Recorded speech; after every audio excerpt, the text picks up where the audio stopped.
دیکھا جائے گا، محشر میں سزا ملے گی تب دیکھا جائے گا۔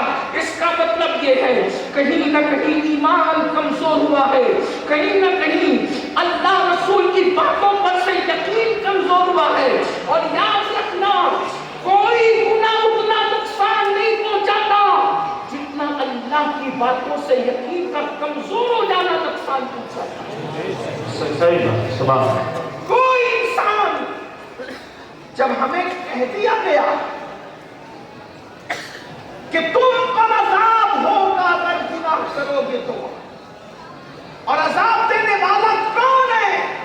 میرا اللہ ارشاد فرماتا ہے اِنَّ بَطْشَ رَبِّكَ لَشَدِيدٌ، تیرے رب کی پکڑ بڑی سخت ہے۔ اللہ اگر کسی کو پکڑے، اللہ کسی کی پکڑ کرے، اللہ رب العزت کسی کا محاسبہ کرے، اللہ اکبر، ذرا سوچو تو صحیح، اگر میرا اللہ ہمارے سر میں درد دے دے، صرف انسان کے سر میں درد ہو تو رات بھر وہ کروٹیں بدلتا ہے، اس کو نیند نہیں آتی۔ اگر کمر کا درد شروع ہو جائے تو انسان تڑپتا ہے، اس کو نیند نہیں آتی۔ اگر آنکھ کا درد شروع ہو جائے وہ تڑپتا ہے، اس کو نیند نہیں آتی۔ میرے بھائیوں، میں اپنی بہنوں سے بھی توجہ چاہتا ہوں اور سب سے توجہ چاہتا ہوں، مجھے بتاؤ میرے بھائیوں، وہ سر کا درد جو ڈاکٹر کی دوا سے دور ہو سکتا ہے، وہ کمر کا درد جس پر آپ تدبیر کرنا چاہیں تو آپ اس کو دور کر سکتے ہیں کسی تدبیر کے ہیلے سے۔ اب آپ مجھے بتاؤ، جب سر کے درد پر اتنا تڑپتے ہو، جب کمر کے درد پر اتنا تڑپتے ہو، جب آنکھوں کی تکلیف پر اتنا تڑپتے ہو، تو اللہ اکبر، جب میرا اللہ قبر میں عذاب مسلط فرمائے گا، جب میرا اللہ میدان محشر میں عذاب مسلط فرمائے گا، اس وقت اپنا کیا بنے گا؟ اللہ اکبر، مسلمان ہو اپنے نبی کی بات پر یقین کرو۔ تو میں عرض یہ کر رہا تھا، اگر آخرت میں بھی عذاب کا تصور ہوتا تو بھی بہت بھیانک بات ہے، عذاب تو برداشت نہیں کر سکتے، مگر سن لو، انسان کے گناہوں کی سزا صرف اس کو آخرت میں نہیں ملتی، بلکہ انسان کے گناہوں کی سزا اس کو دنیا میں بھی ملتی ہے۔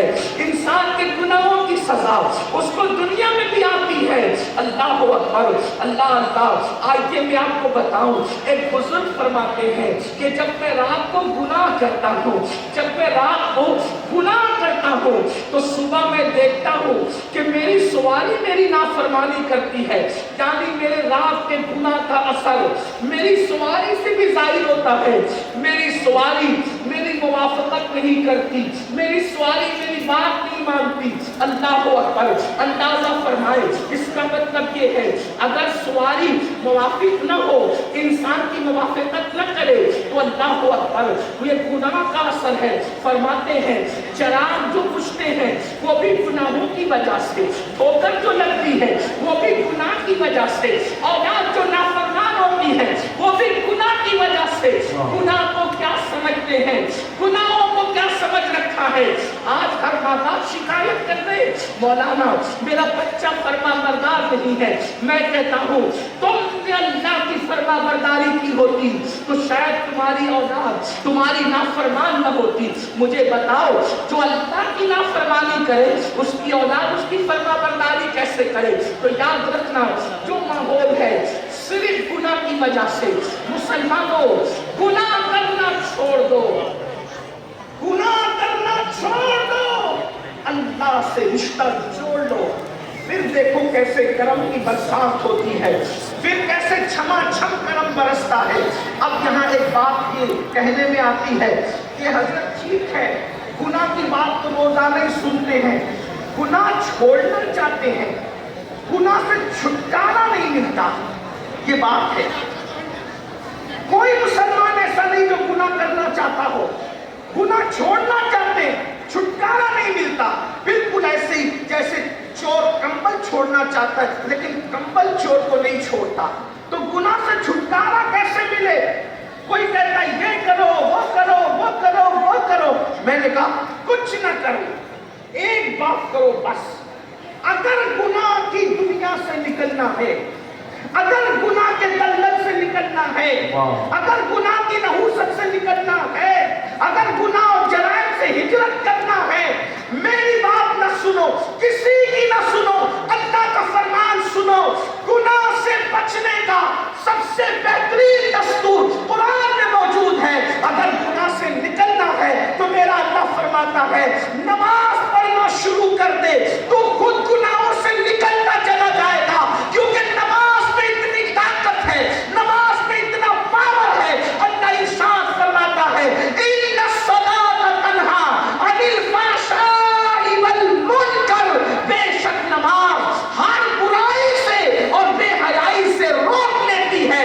پتا چلا نماز پڑھو گے، سجدہ کرو گے، خود بخود دل میں گناہ سے نفرت پیدا ہوگی، برائیوں سے نفرت پیدا ہوگی، جرائم سے نفرت پیدا ہوگی۔ اور سن لو، یہ جو دماغ کے اندر خبط چڑھا ہے نا، مولانا میں گنہگار ہوں، میں کیا نماز پڑھوں؟ میرے عزیز، یہاں گنہگار اور نیکی کا کوئی مسئلہ نہیں ہے۔